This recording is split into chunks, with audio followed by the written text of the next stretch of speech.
Michael Bociurkiw is the Senior Fellow at the Atlantic Council and former spokesperson for the OSCE, a special monitoring mission to Ukraine. Joins me now live via Skype from Lviv. Thanks very much for joining us. Another press conference, another call for help. How would you assess the briefing and the body language and the tone of the press conference between the Ukrainian president and the UN Secretary General?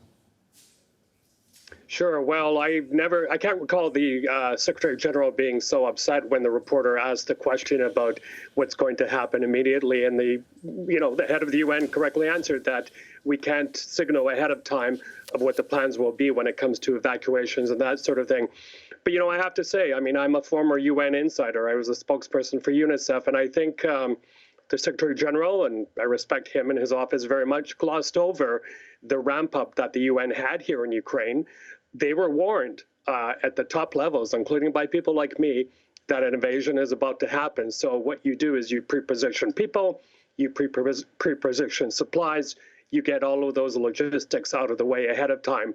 That wasn't done, unfortunately. So now I think the UN agencies are playing a lot of catch-up. As for Mr. Guterres, there's no doubt about it. This was a very politically risky mission for him from the get-go, meeting with Mr. Putin, who most Western leaders describe as a war criminal. So how can you make any agreement with him?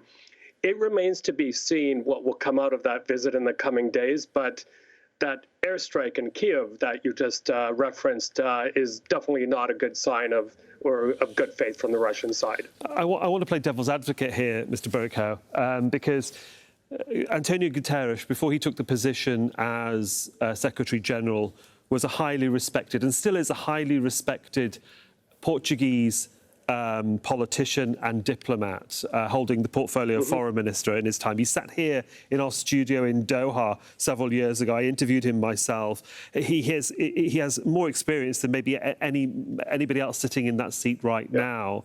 By going to Moscow first and being criticised for it, do you think it's actually going to play in his favour? Because he is now able to give President Zelensky a much more clearer briefing as to what is in the mind of Putin, perhaps more than any other global leader right now.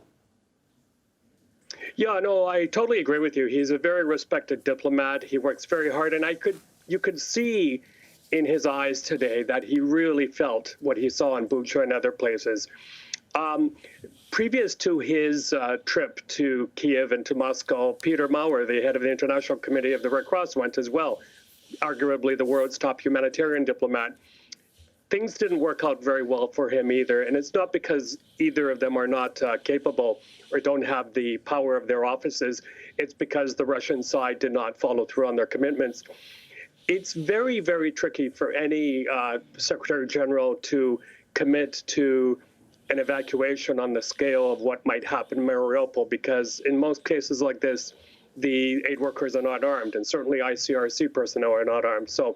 And on top of that, as I said, commitments coming from Moscow can't be honored. They haven't been honored on many occasions in this conflict. So I respect him a lot for doing this. As I said, it was very risky, and hopefully something good will come out of it. I'm sure Ukrainians at least did get this strong signal from the United Nations that the organization is behind them, and that was needed to be done. Indeed. In terms of sort of looking into a crystal ball, no one can really predict the future.